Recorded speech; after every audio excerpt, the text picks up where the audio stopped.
Assalamualaikum warahmatullahi wabarakatuh. Selamat malam pemirsa dan selamat berjumpa kembali dengan saya Derajat Wibawa. Dan pemirsa, selama 60 menit ke depan seperti biasa saya akan menemani Anda dengan sebuah acara yang telah kami kemas dalam sudut dan pandang. Nah, untuk itu pemirsa, bersama saya kini telah hadir dua narasumber yang nanti akan mendiskusikan tentang kebebasan pers yang terkoyak. Dan pemirsa, saya langsung saja akan memperkenalkan kedua narasumber tersebut. Ya, yang pertama adalah dari PWI Jawa Barat atau Persatuan Wartawan Indonesia, yang dalam hal ini adalah organisasi terbesar wartawan di Indonesia, yaitu Bapak Erwin Kustiman Esos, ya Pak ya? Iya Pak. Iya, terima kasih. Macet ya Pak ya? Iya, tapi alhamdulillah sudah bisa sampai Pak. Sudah sampai ya, terima kasih Pak Erwin kedatangannya. Dan yang kedua adalah ahli komunikasi dari Unpad Bandung dan juga sebagai praktisi media massa atau wartawan, yaitu Dr. Aceng Abdullah MSI, ya Pak ya? Ya. Oke, terima kasih nih Pak Aceng. Jauh-jauh nih Pak sudah datang atau masih udah dekat ya Pak? Oke ya. Pak Aceng, terima kasih. Nanti Pak kita akan berdiskusi selama 1 jam. Dan pemirsa, kami juga nanti akan menunggu salah satu narasumber lagi, yaitu dari Diskominfo Jawa Barat dan sedang dalam perjalanan. Dan kami juga nanti pemirsa akan mengajak Anda untuk ikut bergabung dengan kami di 7214214. Sekali lagi di 7214124. Bagi Anda juga yang mengikuti kami kemudian mau mengajukan beberapa pertanyaan, bisa mengajukan lewat SMS di 089580101204. Dan pemirsa, saya juga nanti akan mengajak Anda dimanapun Anda berada, Anda juga bisa menyaksikan tayangan kami di www.bandungtv.co.id. Dan pemirsa, sebelum kita lanjutkan diskusi kita kali ini, kita saksikan dulu break komersial berikut ini.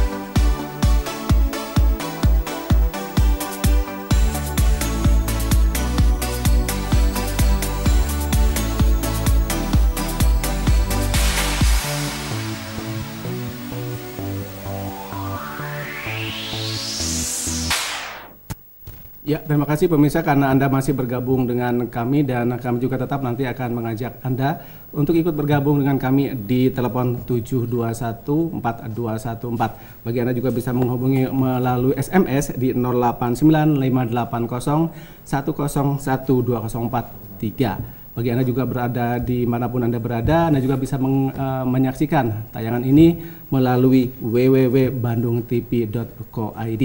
Saya langsung ke Pak Erwin ya, Pak Erwin. Ya, Pak Erwin, kalau tidak salah belum lama ini ada pernyataan dari Kementerian Negara Informasi dan Komunikasi bahwa pihaknya itu adalah tidak segan-segan akan melakukan pemblokiran atau penutupan terhadap media yang bermasalah. Betul. PWI gimana nih tanggapannya? Iya, saya pikir kita mesti hati-hati dulu ya melihat persoalan ini, karena kalau memang betul apa yang disampaikan oleh pemerintah seperti itu jelas menyalahi apa yang sudah kita capai sejak era reformasi sebetulnya. Karena bagaimanapun sejak reformasi media hidup bebas dan memang hanya tidak ada satupun lembaga yang bisa melakukan upaya pemberedaran pers seperti di masa lalu, karena sejak zaman Menteri Penerangan Pak Yunus Yusfia surat izin usaha penerbitan pers itu sudah dicabut. Artinya media sekarang sudah bisa bebas berekspresi menjalankan fungsinya dengan optimal. Nah, saya kira apa yang disampaikan oleh pemerintah lebih kepada perkembangan di media sosial saya kira, dan kita mesti hati-hati melihat bahwa terakhir Dewan Pers sebetulnya sudah mengeluarkan surat edaran tahun 2014 bahwa di mana salah satu inti dari surat edaran itu adalah setiap media harus mencetakkan badan hukum sebagai payung media tersebut. Payung badan hukum di sini bisa berupa koperasi atau yayasan, bahkan mungkin juga perseroan. Kemudian juga harus dengan jelas menuliskan alamat serta penanggung jawab dari media tersebut. Nah, dalam konteks yang disampaikan oleh pemerintah, saya kira ini lebih terarah kepada media-media propaganda. Jadi bukan media masa mainstream sebagaimana kita kenal saat ini. Tapi juga mungkin akan kita lihat apakah betul nanti mengarah kepada media masa mainstream seperti yang kita kenal sekarang. Kalau memang seperti itu, ya tentu saja kita akan melakukan upaya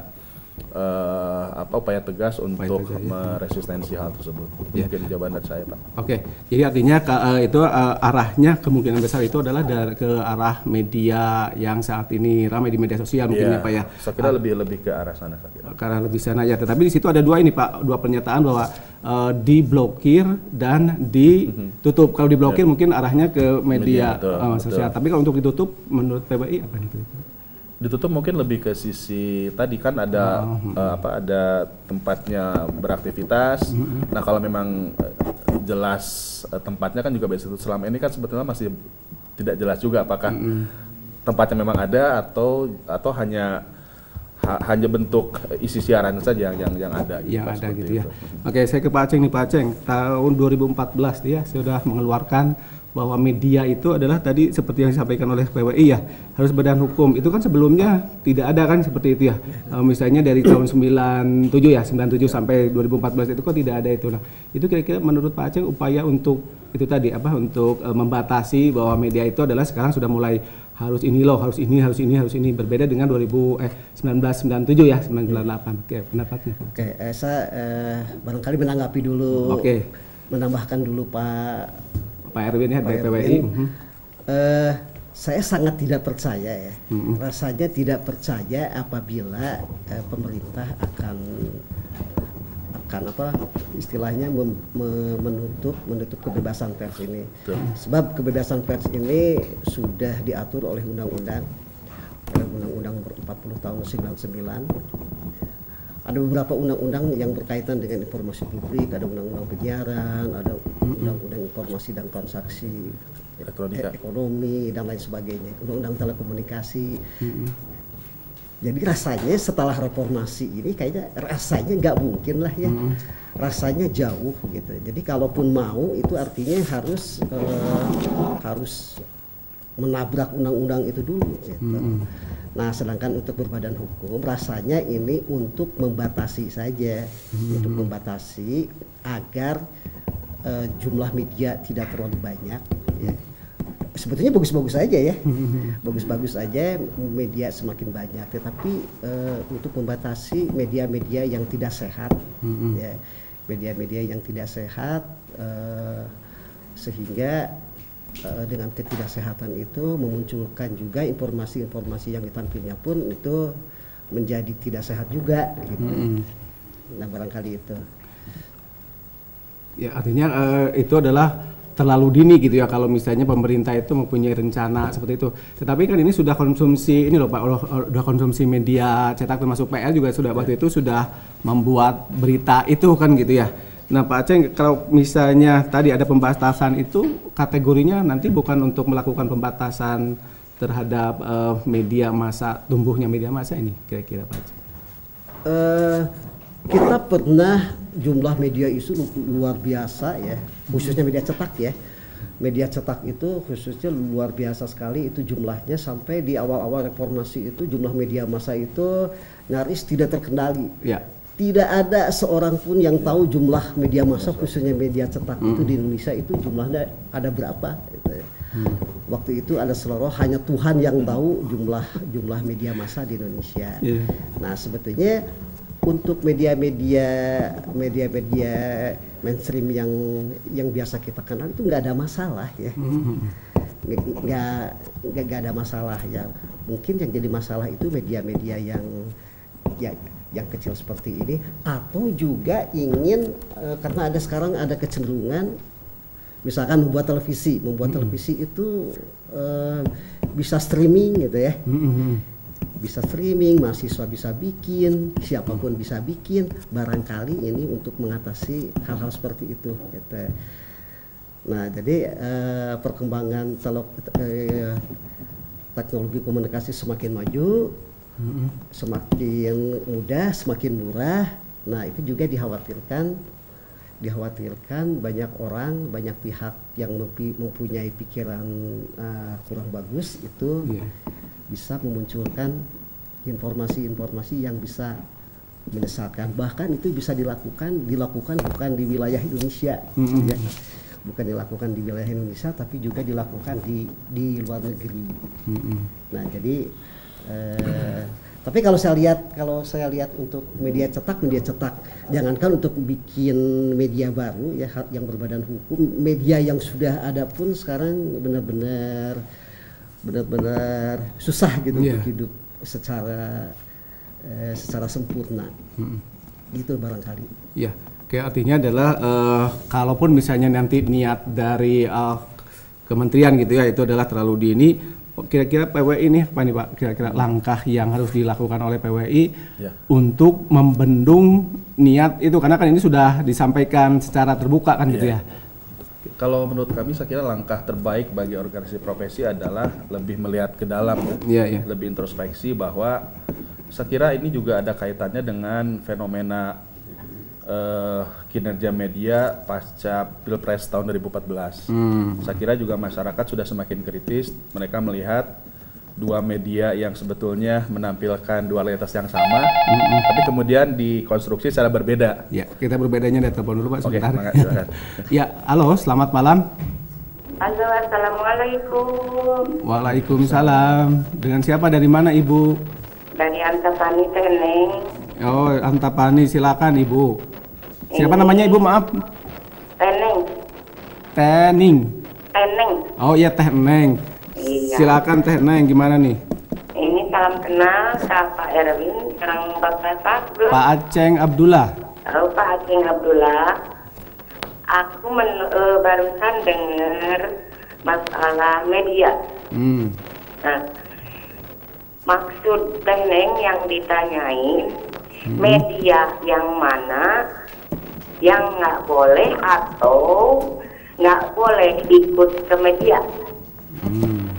atau misalkan gitu, aku kan di masuk media lah gitu, di berita-berita sering masuk gitu, apakah nggak boleh, apakah media yang mana kalau misalkan rakyat ikut gabung gitu Pak. Terima kasih Pak. Assalamualaikum. Waalaikumsalam warahmatullahi wabarakatuh. Jadi intinya mungkin media mana yang boleh dan media mana yang tidak boleh, karena Teh Neng ini sering masuk ke media juga gitu ya Pak ya. Tapi kita tunda dulu nih Pak ininya jawabannya.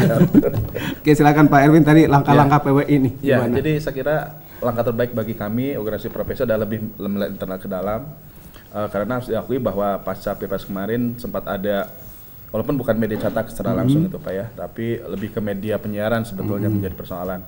Tapi juga berulang kali sudah disampaikan oleh Ketua PWI Pak Margiono dari Dewan Pers juga bahwa persoalan yang paling urgen bagi media saat ini adalah dari sisi peningkatan kualitas, peningkatan profesionalisme. Jadi ketika kita sudah melakukan aktivitas jurnalistik ini sesuai dengan koridor-koridor dan prinsip etis yang kita yakini, kemudian juga sudah berada pada koridor profesional, saya kira tidak ada satupun lembaga atau pihak yang kemudian bisa secara otoriter mengambil hak kami untuk melakukan kerja jurnalistik. Karena kami diatur oleh undang-undang, bahkan juga oleh konstitusi. Nah, baru ketika kemudian kami melakukan prosedur yang tidak sesuai dengan prinsip etis, bahkan juga masuk ke ranah pidana, saya kira kita juga sama dengan warga masyarakat lainnya, bahwa kita juga tidak kebal hukum dan sebagainya. Saya kira yang paling penting adalah apakah kita sudah menjalankan prinsip-prinsip jurnalistik sesuai dengan koridor atau tidak. Saya kira intinya di sana, Pak. Ya, oke, saya kembali ke Pak Aceng. Pak Aceng, kan mungkin saja itu dilakukan nanti oleh oleh Departemen Komunikasi dan Informasi ya, nanti itu dilakukan. Nah, kira-kira Pak Aceng melihat hubungan antara narasumber dengan wartawan itu seperti apa nih Pak? Kira-kira sedekat apa gitu ya dari pandangan ahli komunikasi? Sebetulnya gini ya, tadi Teh Neng menyatakan bahwa yang boleh dan tidak boleh. Sebetulnya tidak ada istilah boleh dan tidak boleh. Yang jelas adalah media itu harus mengikuti aturan yang berlaku, mengikuti peraturan perundang-undangan yang berlaku. Jadi artinya kalau itu media cetak, maka itu harus mengikuti Undang-Undang Nomor 40 Tahun 99. kalau itu media penyiaran, itu artinya harus patuh terhadap Undang-Undang Nomor 32 tahun 2002. Gitu. Nah, semua itu diatur, ya. Semua itu diatur. Bahkan di lembaga penyiaran itu pengaturannya lebih rinci lagi, lebih rinci lagi. Ada standar penyelenggaraan siaran. Ada P3 pedoman penyelenggaraan siaran gitu ya. Nah itu jadi itu sudah sangat rinci. Mengapa ada itu? Sebab kalau siaran televisi itu kan gratis ya. Siaran televisi, radio itu gratis, bisa diakses di mana-mana. Kemudian siapapun bisa melihat, siapapun bisa menonton, sehingga itu diaturnya sangat ketat. Gitu.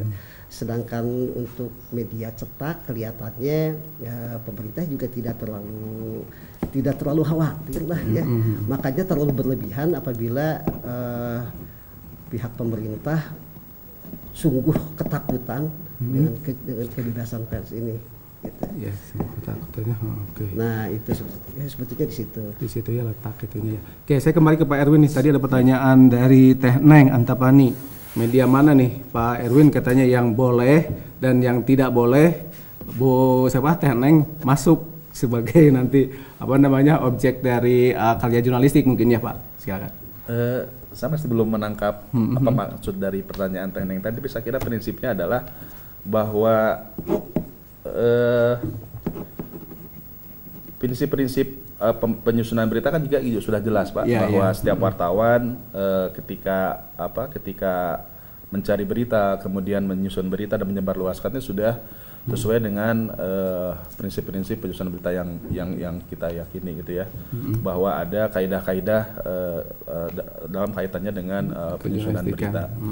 Nah, adapun yang mungkin dimaksud oleh Teh Neng tadi, mana media yang bisa diisi atau yang tidak, saya kira kaitannya lebih ke konteks media sosial mungkin Pak. Ya. Karena justru ini mungkin yang harus menjadi perhatian adalah saya sendiri memiliki concern yang cukup intens terkait dengan persoalan di media sosial ini. Kan justru kita melihat ironi gitu ya, ironi yang muncul di media sosial ketika dalam era keterbukaan, era demokratisasi, tapi justru kita melihat pernyataan-pernyataan atau statement-statement yang justru malah semakin menguatkan primordialisme misalnya, malah menguatkan fanatisme gitu ya. Tentu saja kita tidak bisa, apalagi ketika kemudian itu dikaitkan dengan aspek SARA gitu ya. Saya kira ini kita harus hati-hati, bahwa bagaimanapun kita sepakat sudah bahwa kita ini negara kesatuan, kemudian kita sudah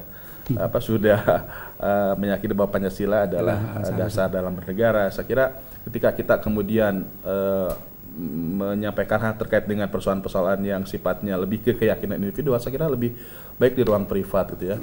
Sementara di media sosial saya kira lebih baik untuk hal-hal yang lebih membangun spirit pemberdayaan publik dan sebagainya. Saya kira ini yang mungkin harus lebih menjadi perhatian bagi kita semua. Cuma mungkin caranya tadi, bagaimana kemudian pemerintah mengemas ini tidak dalam konteks bagaimana dilakukan oleh rezim otoriter dulu, tapi bagaimana membuat menyusun aturan sehingga kemudian apapun medianya itu bisa memberikan dampak yang optimal kepada masyarakat. Saya kira mungkin itu Pak intinya. Jadi ini tidak ada kaitannya dengan media mainstream dan media massa dalam konteks jurnalistik ya Pak. Tapi saya kira tadi lebih ke media sosial yang kemudian mengklaim diri sebagai media massa gitu Pak. Ini yang jadi persoalan sebetulnya gitu ya. Jadi sekarang masyarakat dibingungkan. Dulu kasus obor rakyat misalnya. Itu kan jelas Pak bentuknya kita tunggu dulu ya Pak ya sebentar. Ya pemirsa, setelah break komersial berikut ini kami akan segera kembali.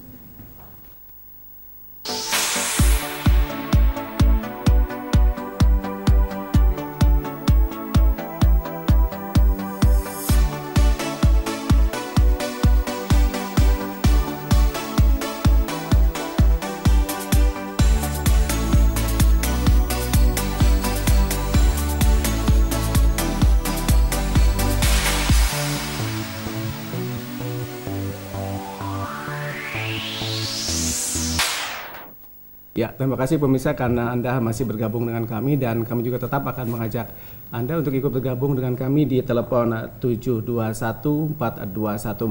Bagi Anda juga yang bisa menghubungi kami lewat SMS yaitu di 089580101204. Anda juga nanti bisa menghubungi kami atau menonton tayangan ini di www.bandungtv.co.id.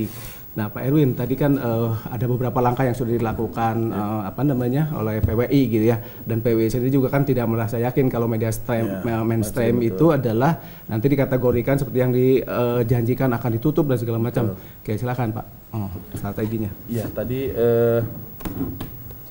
apa yang kita lakukan saat ini adalah sebanyak mungkin, seluas mungkin, seintensif mungkin melakukan upaya-upaya introspeksi ke dalam. Kita terus melakukan pelatihan-pelatihan, dan ini juga yang sebetulnya sudah sering kali tegaskan oleh Pak Margiono selaku Ketua PWI Pusat, bahwa program dari PWI adalah kita tunggu dulu Pak, adalahnya Pak.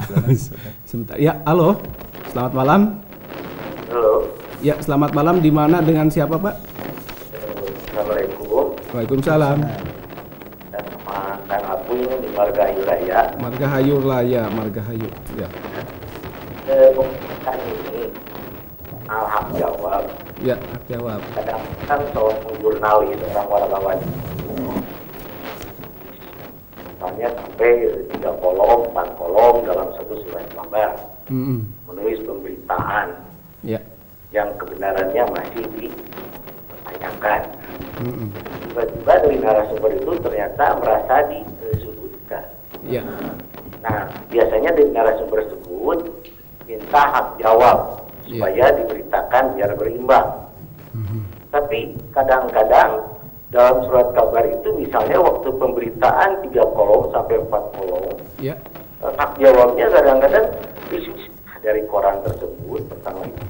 Kedua, kadang-kadang cuma 1 kolom. Nah itu pertanyaan pertama tuh. Bagaimana? Kan harus berimbang ya. Kalau tidak mau. Yang kedua Pak. Pengadilan. Yang kedua. Standar gaji seorang wartawan itu sebetulnya berapa sih? Ada nggak standarnya? Ini PWI pernah nggak memperjuangkan standar gaji seorang wartawan itu berapa? Atau tergantung ke media masanya? Terima kasih Pak. Pertanyaannya sudah saya tangkap Pak. Terima kasih sekali. Karena wartawan itu kan katanya tidak boleh menerima bukan amplop Pak. Terima kasih. Kalau amplopnya mah nggak boleh Pak. Cukup Pak. Pak Erwin, sebelum kita menjawab nih bisa dilanjutkan lagi dari Margahayu Raya ya. Jawab pertanyaan. Boleh. Ya, jadi yang pertama, yang namanya hak jawab itu memang harus diberikan porsi sesuai dengan apa yang menjadi keberatan dari pihak yang memberikan hak jawab tersebut. Saya kira ini sudah diatur dengan rinci dalam kode etik. Kemudian yang terkait dengan aspek tadi remunerasi ya. Saya kira ini juga yang sudah dilakukan oleh Dewan Pers Pak. Bahkan di surat edaran Dewan Pers itu sudah ditegaskan bahwa gaji yang diberikan oleh perusahaan pers terhadap wartawan itu minimal sama dengan upah minimum yang berlaku di provinsi di mana media itu berada. Kemudian juga di butir keduanya disebutkan bahwa pers juga harus memberikan gaji itu harus setahun 13 kali Pak. Juga diberikan tunjangan. Artinya sebetulnya sudah ada standar minimal yang sudah diberikan oleh Dewan Pers. Tapi memang harus diakui bahwa sejak reformasi tadi Pak Aceh sini mengatakan bahwa hanya Tuhan yang tahu sebetulnya berapa jumlah media yang ada sekarang. Tapi sebenarnya di Dewan Pers sudah ada daftarnya Pak, daftar media tersebut, walaupun memang belum menghimpun semua karena juga tetap harus mengikuti standar yang ada oleh Dewan Pers. Kemudian tadi soal standar remunerasi. Kemudian juga yang lainnya Dewan Pers sudah menegaskan bahwa ke depan Dewan Pers akan membuat semacam standarisasi. Ada kalau guru atau dosen ada sertifikasi. Nah, wartawan juga sejak tahun 2014 sudah Dewan Pers juga sejak 2014 sudah mewajibkan semua wartawan untuk ikut uji kompetensi. Jadi selain memiliki kartu organisasi profesi, wartawan juga harus mengikuti uji kompetensi. Artinya 5 tahun menjadi wartawan awal itu sudah harus ikut uji wartawan muda. Kemudian setingkat redaktur harus ikut wartawan media, dan setingkat pemred redpel ke atas itu harus ikut uji wartawan utama. Nah ini salah satu upaya untuk semakin memprofesionalkan wartawan, sekaligus kemudian wartawan juga memiliki bargain kepada perusahaan. Ya. Ketika kualitas memang sudah optimal, maka perusahaan wajib memberikan.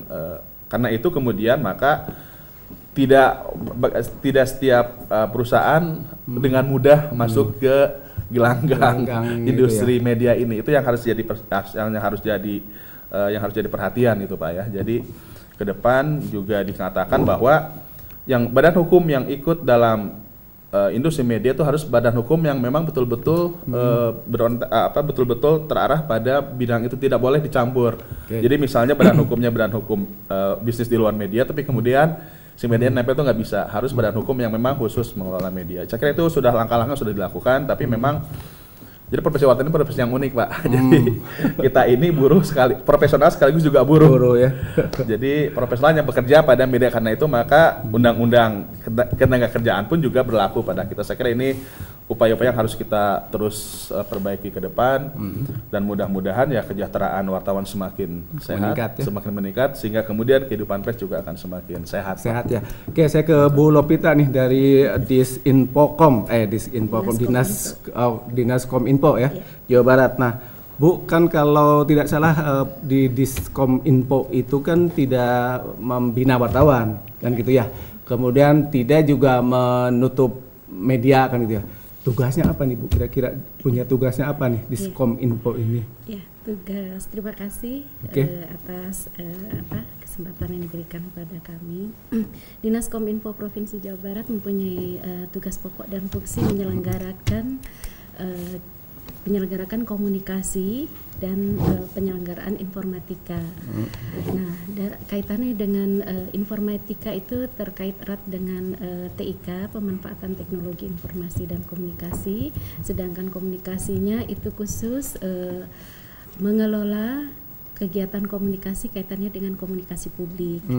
Nah, saya mau berbicara tentang yang terbaru pada saat ini, ada regulasi baru tentang pengelolaan komunikasi publik, di mana Inpres nomor 9 tahun 2015 mensyaratkan bahwasannya daerah, dalam hal ini Dinas Kominfo provinsi wajib menyelenggarakan kegiatan komunikasi publik, pengelolaan komunikasi publik berdasarkan pembuatan narasi tunggal yang dibuat oleh pemerintah pusat. Jadi Kominfo mempunyai kewajiban untuk menyebarluaskan narasi tunggal. Nah, di seputar narasi tunggal itu adalah kebijakan yang dikeluarkan oleh pemerintah dibahasakan kembali menjadi bahasa yang bisa dipahami oleh masyarakat. Nah, itu kita sudah mempunyai aplikasi untuk itu, yaitu yang dinamakan GPR Widget, yaitu Government Public Relation, yang aplikasinya bisa dibuka kalau kami di provinsi itu jabarprof.go.id. Jadi seluruh kebijakan pemerintah pusat itu sekarang satu kanal ya. Jadi turun ke provinsi, terus provinsi punya kewajiban untuk menyebarluaskan ke kabupaten kota dan OPD yang ada di provinsi. Jawa Barat ya. Artinya Bu Lopita itu juga media cetak pun juga itu menjadi kajiannya Diskominfo ini ya Bu ya? Kalau yang namanya komunikasi publik yang harus disebarluaskan yaitu segala media komunikasi itu digunakan untuk menyampaikan kebijakan-kebijakan pemerintah baik di pusat maupun daerah yang sudah dikelola oleh tim komunikasi publik. Komunikasi publik. Ya, intinya komunikasi publik itu adalah menyangkut itu tadi ya, media cetak juga. Saya kembali ke Pak Aceng nih, Pak Aceng, tadi pertanyaan dari Margahayu Raya ini. Katanya kalau diberitakan itu panjang, tapi kalau di hak jawabnya sedikit. Nah, gimana nih dari kacamata Pak Aceng?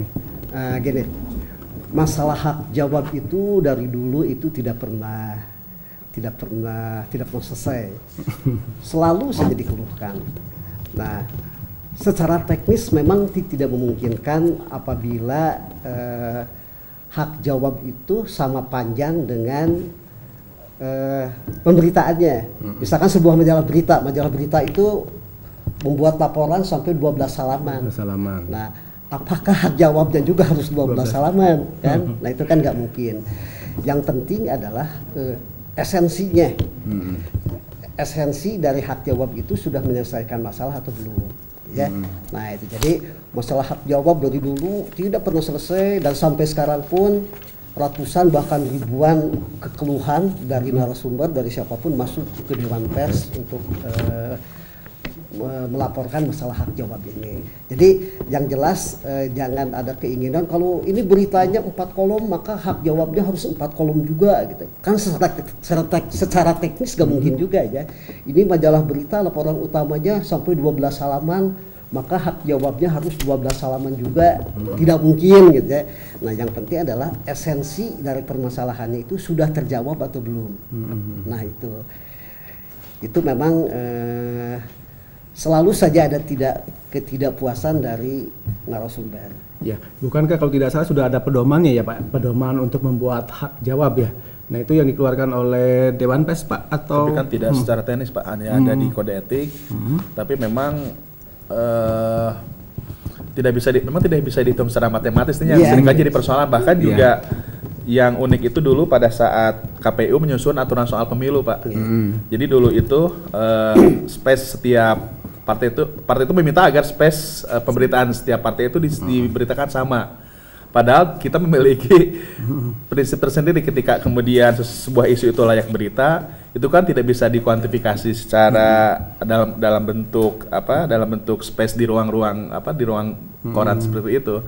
Tapi kita lebih melihat bobot peristiwanya, kemenarikannya, kemudian dampaknya bagi publik. Nah ini kan sesuatu yang memang perlu juga diketahui secara utuh oleh masyarakat sehingga kemudian tidak melihat dari perspektif yang tadi disampaikan Pak Aceng. Ini kan memang secara teknis juga tidak akan mungkin bisa dilakukan. Walaupun juga kita paham bahwa dalam komunikasi ada teori irreversible effect gitu ya.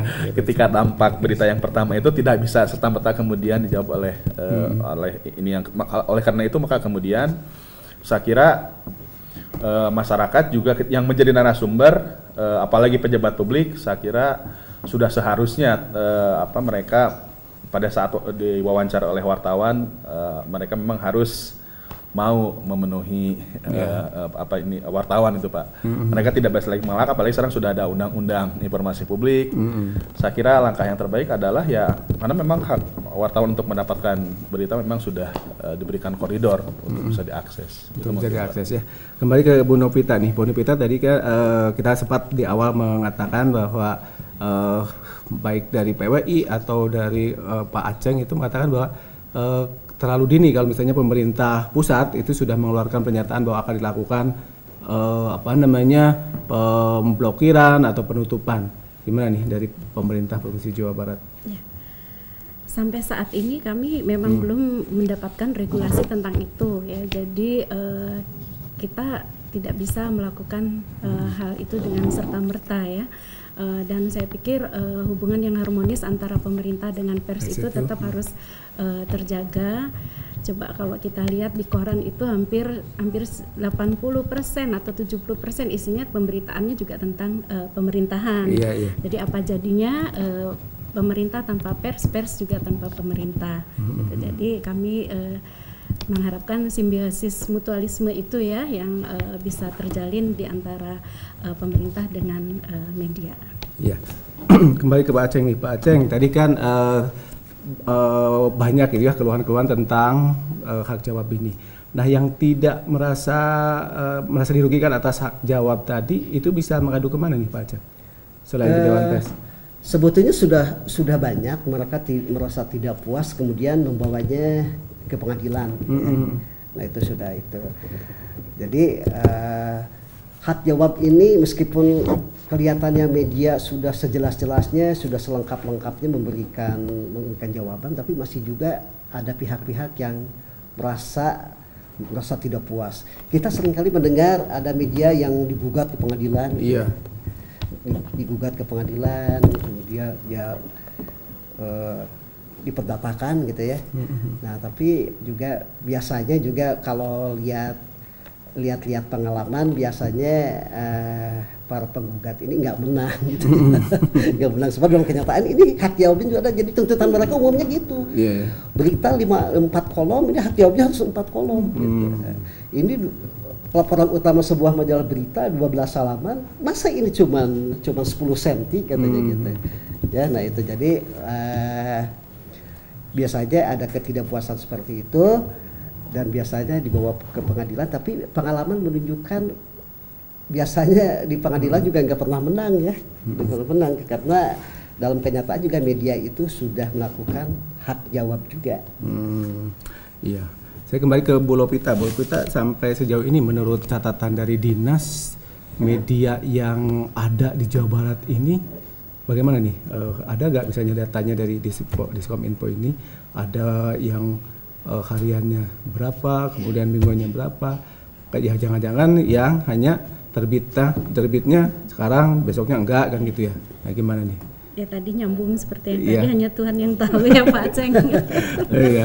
Ya, tapi kami memang berusaha mendata ya, kalau itu melalui pokja-pokja baik yang di Gedung Sate maupun yang di Sekretariat Dewan, dan minimal itu sudah kita tahu jumlahnya berapa. Oh, dari situ ya, dari pokja-pokja itu ya. Dan kita tunggu dulu, ada iklan dulu. Dan pemirsa, seperti biasa setelah break komersial berikut ini kami akan segera kembali.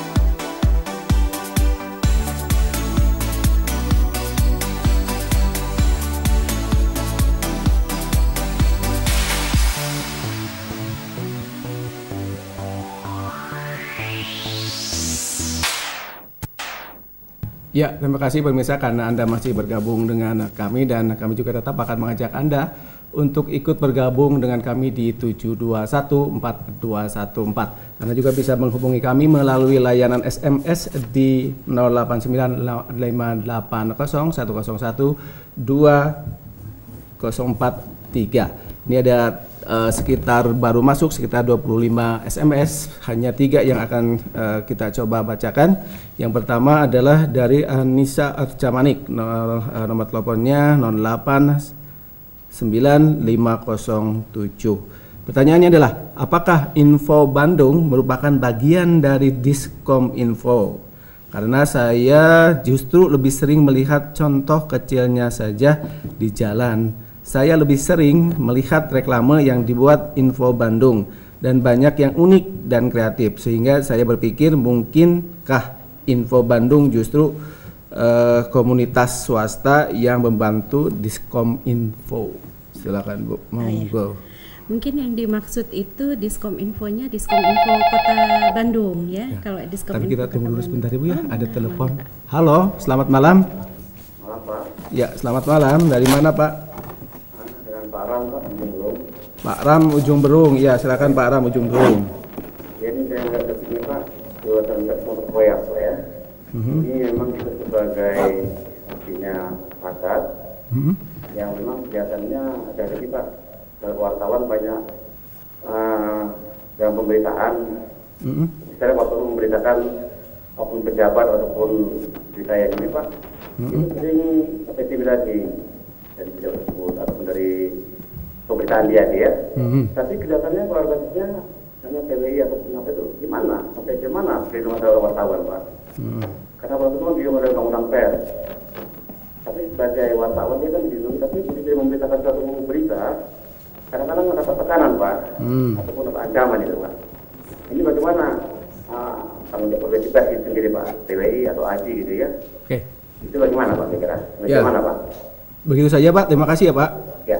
Oke, kita tunggu dulu nih pertanyaan dari Ram. Ibu tadi gimana nih? Yang Info Bandung itu?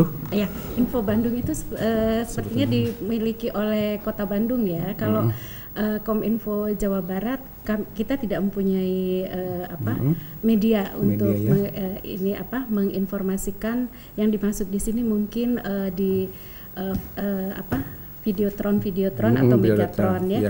Tapi kami memanfaatkan CSR ya, itu untuk memuat agar yang memiliki Videotron itu bisa mengangkat konten-konten yang kami buat, konten-konten masalah pesan-pesan pembangunan biasanya di situ. Yang kedua nih Bu, dari Pak Doni Gatsuna, kebetulan ada dua yang pertanyaan ke Ibu ya. 085720 sekian. Mengingat Diskominfo merupakan dinas pemerintah, bagaimana tanggapan Diskominfo mengenai pernyataan Menkominfo yang akan memblokir media massa yang dianggap bermasalah tadi? Tadi sudah terjawab ya saya kira. Kemudian yang terakhir adalah dari Rini Caringin 089639 sekian. Itu adalah sebenarnya apa saja yang dilakukan Diskominfo khususnya peran dalam hal media massa, karena selama ini masyarakat khususnya saya, maksudnya Rini, tidak melihat kerja nyata Diskominfo. Monggo Bu. Kita Dinas Kominfo Provinsi Jawa Barat dengan media massa sebenarnya bersinergi ya di dalam kegiatan ini. Media massa yang dimaksud itu termasuk media massa cetak, elektronik, dan juga media yang terbarukan. Khusus di media online kita sebenarnya sudah memberikan informasi sesuai dengan Undang-Undang Keterbukaan Informasi melalui website kami jabarprof.go.id. Nah, di sana segala info tentang kinerja pemerintahan, baik apa yang dilakukan dan transparansi bisa dibuka di website kami di jabarprof.go.id. Kemudian dengan media massa cetak, Dinas Kominfo Provinsi Jabar, kami juga bermitra dengan media cetak, tapi ya tidak keseluruhannya ya. Khususnya ini memang yang porsi terbesarnya ada di bagian Humas Sekda Provinsi Jawa Barat. Kami tetap melakukan komunikasi yang baik dengan media massa, baik cetak maupun elektronik. Hal itu yang kami lakukan. Dan mengenai diseminasi informasi juga itu tidak melulu dengan media massa, kita juga melibatkan kelompok informasi masyarakat, juga dengan kelompok-kelompok media tradisional yang di situ lebih kepada komunikasi yang sifatnya dua arah langsung dengan masyarakat, dan kita mempunyai tim untuk hal itu, yaitu bekerja sama dengan FK Mitra, Forum Koordinasi Media Tradisional. Nah, seperti itu kira-kira yang sudah dilakukan oleh Dinas Kominfo di bidang komunikasinya. Kalau di bidang informatikanya kita sudah melaksanakan e-office dan menerapkan e-government di dalam kegiatan pemerintahan kita. Oke, Pak Erwin, tadi ada pertanyaan dari Ram yang ujung Berung ya. Perlindungan wartawan. Ya, wartawan. Ketika meliput itu adalah banyak penekanan nih katanya. Iya. Ya, saya kira itu memang sudah jadi resiko dari profesi ya Pak. Jadi ada gium, mungkin joke juga gitu ya, yang mengatakan bahwa batas antara suka dan benci dari seseorang tanpa wartawan itu ada ibarat rambut di belah 7 katanya bahasa Inggrisnya. Jadi kadang suka, kadang jadi berbalik tidak suka. Saya kira itu hal yang wajar seiring dengan kekhasan dalam profesi ini gitu ya Pak ya. Tapi terkait dengan standar perlindungan wartawan tadi, sebetulnya apapun organisasi profesinya, PWI, Aliansi Jurnalis Independen, AJI, dan juga JTI, saya kira di dalamnya juga memiliki struktur khusus untuk bidang perlindungan hukum bagi wartawannya. Saya kira termasuk juga PWI kita, ketika misalnya ada wartawan yang memang bermasalah dalam petik secara hukum, kita melakukan pendampingan, melakukan advokasi dan sebagainya. Bahkan juga di beberapa perusahaan pers juga sudah memiliki konsultan hukum tersendiri. Dan ini juga menjadi concern dari Dewan Pers. Bagaimana saya sampaikan tadi bahwa sejak 2014 Dewan Pers itu sudah menerbitkan aturan yang pertama itu menegakkan kode etik. Jadi setiap wartawan harus menjunjung tinggi kode etik. Yang kedua, standar perlindungan wartawan. Yang terakhir adalah standar perusahaan pers. Jadi soal yang tadi soal gaji, soal apa itu sebenarnya sudah ada. Ada sekitar 13 standar perusahaan pers, dan mudah-mudahan sebetulnya semua perusahaan media mengarah ke sana. Walaupun harus diakui oleh Pak Margiono, ini informasi dari Pak Margiono, dari sekitar 800-an media cetak yang sekarang masih ada, itu hanya 25% saja hidup sehat, Pak. Oh, 25% ya? Saja dari artinya kita bisa menghitung gitu ya. Mana di Indonesia atau Jawa Barat itu, Pak? Di Indonesia, Pak. Di Indonesia itu menurut itu Pak Margiono yang berbicara ya. Nah, saya kira ini sebetulnya